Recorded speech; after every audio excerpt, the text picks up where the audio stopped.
J'ai trouvé David, fils d'Ishaï, homme selon mon cœur, qui accomplira toutes mes volontés. Acte 13, 22. C'est là ce que Dieu dit au sujet de David. Notez bien cette expression, qui accomplira toutes mes volontés. Avant de pouvoir recevoir de Dieu la révélation et l'écrit concernant le plan du temple, il lui fallut apprendre au cours d'un certain nombre d'années cette leçon qui consiste à patienter et à apprendre à discerner, à connaître et à comprendre quelle est la volonté de Dieu. J'ai trouvé David mon serviteur, je l'ai oint de mon huile sainte, ma main le soutiendra et mon bras le fortifiera. Psaume 89, 21, 22. Avec ce but en vue, Dieu a choisi David par le moyen de Samuel. Mais il dut tout d'abord leur enseigner la patience, à Samuel comme à David.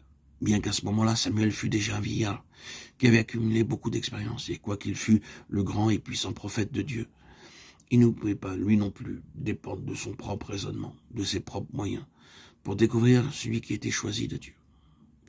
Nous autres, qui sommes dans le service de Dieu, nous commettons souvent cette grave faute de nous laisser diriger et gouverner par les apparences extérieures et naturelles pour le choix des personnes qui doivent travailler dans l'œuvre de Dieu. Mais les pensées de Dieu ne sont pas nos pensées, car mes pensées ne sont pas vos pensées, et vos voix ne sont pas mes voix, dit l'Éternel. Autant les cieux sont élevés au-dessus de la terre, autant mes voix sont élevées au-dessus de vos voix. Ésaïe 55, 8, 9. Considérez, frères, que parmi vous qui avez été appelés, il n'y a ni beaucoup de sages selon la chair, ni beaucoup de puissants, ni beaucoup de nobles. Mais Dieu a choisi les choses folles du monde pour confondre les sages. Dieu a choisi les choses faibles du monde pour confondre les fortes. Et Dieu a choisi les choses viles du monde et celles qu'on méprise, celles qui ne sont point, pour réduire à néant celles qui sont, afin que nulle chair ne se glorifie devant Dieu. 1 Corinthiens 1, 26, 29. Au moment où Samuel fut conduit à désigner David, celui-ci, par son apparence, laissait voir son intelligence. L'un des serviteurs prit la parole et dit, « Voici, j'ai vu un fils d'Ishaï, un Bethléemite, qui sait jouer. C'est aussi un homme fort et vaillant, un guerrier parlant bien et d'une belle figure, et l'Éternel est avec lui. » 1 Samuel 16, 18.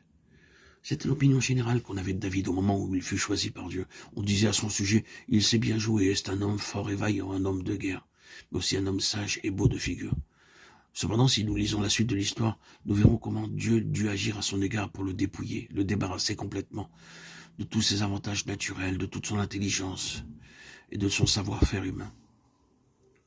Car ce que nous estimons comme très élevé et très valeureux n'est en fait aux yeux de Dieu que très vil et sans aucune valeur.